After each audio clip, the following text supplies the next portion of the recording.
안녕하세요, 여러분. 오늘은 특별한 이야기를 준비했습니다. 혹시 감기 걸렸을 때 소주에 고춧가루 타서 드셔보셨나요? 코피 나면 고개 뒤로 젖히셨나요? 화상 입으면 소주 바르셨나요? 어? 나 그거 해봤는데? 그렇다면 잘 찾아오셨습니다. 오늘 꼭 들으셔야 합니다. 믿거나 말거나 시니어분들 사이에서 떠도는 속설들이 있습니다. 그럴듯해 보이지만 사실은 몸을 망칠 수 있는 위험한 방법들이지요. 오늘은 그런 진짜보다 무서운 가짜 건강 상식 10가지를 파헤쳐 드리겠습니다. 듣다 보면 깜짝 놀라실 겁니다. 자, 그럼 시작해 볼까요? 1. 소주와 고춧가루로 감기를 치료한다. 감기엔 소주에 고춧가루. 이 말 들어보셨지요? 천만의 말씀입니다. 경기도에 사시는 70대 어르신의 실제 이야기입니다. 감기 몸살이 심하게 왔습니다. 이럴 땐 소주에 고춧가루지. 한 잔, 두 잔 드셨습니다. 다음 날 아침 응급실에 실려가셨습니다. 급성 위염과 탈수 증상이었습니다. 감기는 안 나았는데 위장병은 새로 생기셨네요. 의사 선생님이 고개를 저으셨습니다.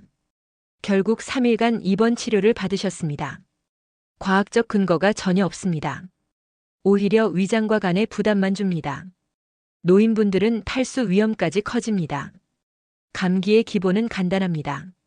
충분한 휴식과 수분 섭취입니다. 따뜻한 물을 자주 드세요. 영양을 챙기고 몸을 쉬게 하세요.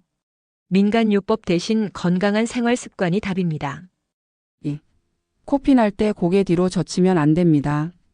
코피가 나면 습관처럼 고개를 뒤로 젖히시나요? 매우 위험합니다. 부산의 한 경로당에서 있었던 일입니다. 어르신 한 분이 갑자기 코피를 흘리셨습니다. 고개 뒤로 젖혀. 그래야 피가 멈춰. 옆에 계시던 분들이 소리쳤습니다. 고개를 뒤로 젖히신 순간 갑자기 기침을 하시며 숨이 막히셨습니다. 피가 기도로 넘어간 겁니다.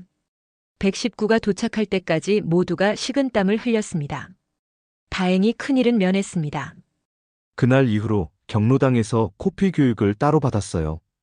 피가 목으로 넘어가면 기도로 들어갑니다. 호흡 곤란이 올 수 있습니다. 올바른 방법은 이렇습니다. 고개를 약간 앞으로 숙이세요. 코를 손가락으로 510분 정도 눌러주세요. 시니어분들은 혈압이나 혈관 문제로 코피가 날 수 있습니다. 잘못된 습관 오늘 버리시지요. 3. 탄산수 마시면 위장이 깨끗해진다. 탄산수가 속을 시원하게 해준다. 위장이 깨끗해진다고요? 착각입니다. 서울에 사시는 60대 여성분의 이야기입니다. TV 건강 프로그램에서 탄산수가 좋다는 내용을 보셨습니다. 그날부터 물 대신 탄산수만 드셨습니다. 하루에 2리터씩 마셨습니다. 일주일이 지났습니다. 배가 팽팽하고 더부룩했습니다. 복통까지 시작됐습니다. 병원 진단 결과는 위장 팽만과 소화불량이었습니다. 좋은 것도 과하면 독입니다. 의사 선생님이 쓴웃음을 지으셨습니다. 과량 섭취하면 위장에 부담을 줍니다. 통증이나 더부룩함이 악화됩니다. 위장 건강을 위한 방법은 따로 있습니다. 따뜻한 물을 자주 드세요. 자극적이지 않은 음식을 드세요. 균형 잡힌 식단과 규칙적인 식사가 중요합니다. 탄산수는 기분 전환용으로만 즐기시지요. 4. 뱀에 물렸을 때 소주를 바른다. 뱀에 물렸을 때 소주를 바르거나 입으로 빤다고요? 절대 안 됩니다. 충남의 한 등산객 이야기입니다. 산에서 일행이 뱀에 물렸습니다. 내가 독을 빨아줄게. 영화에서 봤어. 다른 일행이 나섰습니다. 그런데 그분 입안에 잇몸 상처가 있었습니다. 독을 빨던 그분도 갑자기 비틀거렸습니다. 독이 침투된 겁니다. 결국 두 사람 모두 응급실에 실려갔습니다. 환자 한 명이 2명이 됐네요. 119 구급대원이 한숨을 쉬었습니다. 영화 같은 민간요법은 현실에서 통하지 않습니다. 독의 확산을 더 촉진합니다. 뱀에 물렸다면 움직임을 최소화하세요. 물린 부위를 심장보다 낮게 유지하세요. 그리고 즉시 병원을 찾으세요. 응급 상황에서는 전문 치료가 생명을 구합니다. 소주나 민간요법에 절대 의존하지 마세요. 손을 따면 소화가 잘 된다. 체했을 때는 손가락 따기. 바늘로 피를 내면 낫는다고요? 의학적 근거가 전혀 없습니다. 대구의 한 가족 모임에서 벌어진 일입니다. 할아버지께서 식사 후 체하셨습니다. 손자가 119를 부르려 했습니다. 내가 손 따줄게. 바늘 하나면 끝이야. 할머니께서 재봉틀 바늘로 손가락을 따셨습니다. 피가 흘렀습니다. 다음 날 손가락이 퉁퉁 부었습니다. 고름까지 생겼습니다. 병원에서 항생제 치료를 받으셨습니다. 체한 건 나았는데 이젠 손가락이 아프다고 하세요. 손자분이 한숨을 쉬며 말했습니다. 오히려 감염 위험만 커집니다. 당뇨병 환자나 면역력이 약한 분들은 더욱 조심하셔야 합니다. 작은 상처 하나가 큰 합병증을 부릅니다. 소화 건강은 따로 있습니다. 규칙적인 식사, 천천히 먹기, 가벼운 운동입니다. 손 따기는 위험한 민간요법입니다. 6. 마늘과 생강 많이 먹으면 건강해진다. 마늘과 생강은 많이 먹을수록 좋다. 정말 그럴까요? 오해입니다. 인천에 사시는 70대 할머니 사연입니다. 건강 프로그램에서 마늘이 좋다는 방송을 보셨습니다. 매일 아침 생마늘 10쪽씩 드셨습니다.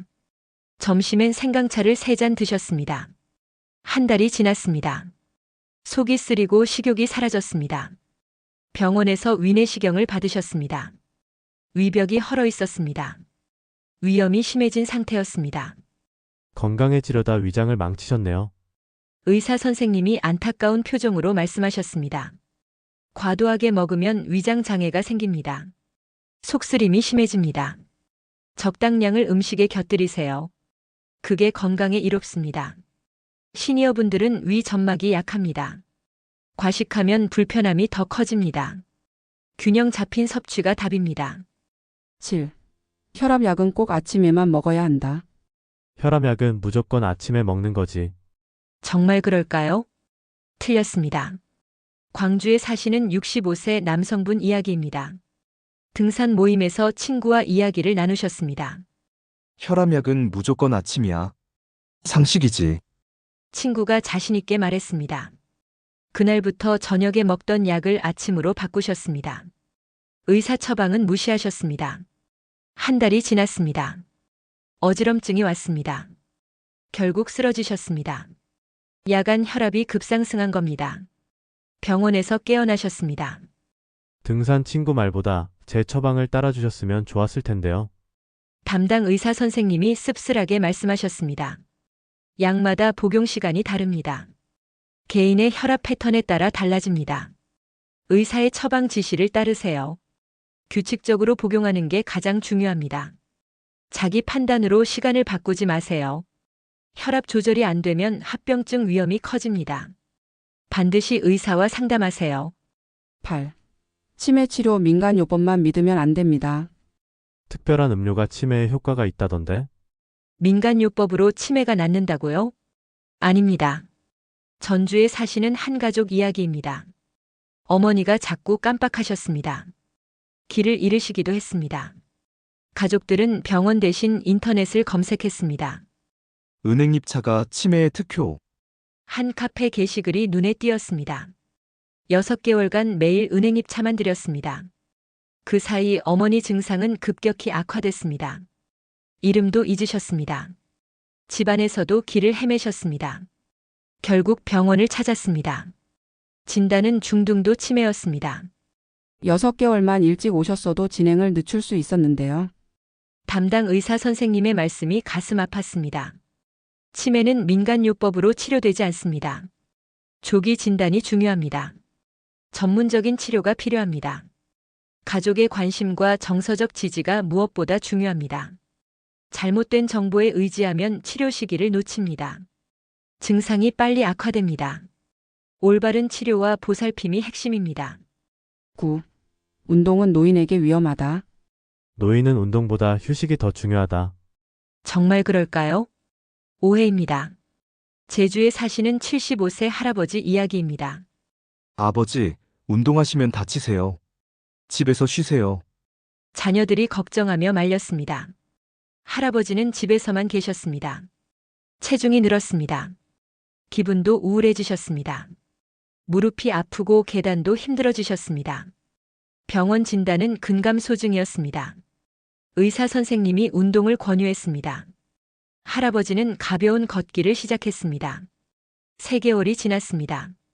몸무게가 줄고 기분도 좋아졌습니다. 이제는 매일 아침 동네 한 바퀴가 일과입니다. 가만히 있었더니 더 늙었어. 움직여야 사는 거더라고. 할아버지가 웃으며 말씀하셨습니다. 꾸준한 운동이 심장 건강에 좋습니다. 근력 유지에도 큰 도움이 됩니다. 단 무리하지 마세요. 전문가 상담을 받고 안전하게 시작하세요. 가벼운 걷기, 스트레칭, 근력 운동을 하세요. 운동은 건강 수명을 늘려주는 열쇠입니다. 10. 화상 부위에 소주를 바르면 안 됩니다. 화상엔 소주를 바르면 소독이 된다. 정말 그럴까요? 절대 안 됩니다. 울산에서 일어난 주방 화상 사고입니다. 68세 할머니께서 끓는 물에 손을 대셨습니다. 옆에 계시던 분이 냉장고를 열었습니다. 이거 바르면 소독도 되고 빨리 낫는다니까. 소주를 꺼내 오셨습니다. 소주를 바르는 순간 할머니께서 비명을 지르셨습니다. 통증이 배가 된 겁니다. 화상 부위가 더 빨갛게 부어올랐습니다. 응급실로 달려갔습니다. 소주는 소독제가 아니라 자극제입니다. 의사 선생님이 단호하게 말씀하셨습니다. 2주간 치료를 받으셨습니다. 소주는 화상을 악화시킵니다. 피부 조직 손상이 더 심해집니다. 올바른 응급 처치는 이렇습니다. 깨끗한 흐르는 물로 10분 이상 식히세요. 그리고 반드시 병원에 가세요. 소주는 소독제가 아닙니다. 오히려 상처를 자극하는 물질입니다. 자, 오늘 이렇게 10가지를 살펴봤습니다. 잘못된 건강 상식과 위험한 민간요법이었습니다. 들으시면서 뜨끔하셨나요? 이거 나도 해봤는데? 이제 확실히 아셨을 겁니다. 오래된 속설이라고 무조건 맞는 게 아닙니다. 입소문 난 민간요법이라고 다 효과 있는 것도 아닙니다. 결국 건강의 비밀은 무엇일까요? 정확한 정보입니다. 그리고 꾸준한 관리입니다. 오늘 들으신 내용 꼭 기억하세요. 잘못된 건강 습관은 바로바로 OUT. 올바른 관리와 생활 습관은 무조건 IN. 모두 건강하게, 행복하게, 오래오래 사세요. 활기찬 인생을 즐기세요. 여러분, 속설에 속지 말고 건강을 꼭꼭 챙기세요. 오늘 영상이 도움이 되셨다면 좋아요와 구독 부탁드립니다. 건강한 정보로 다시 찾아뵙겠습니다. 감사합니다.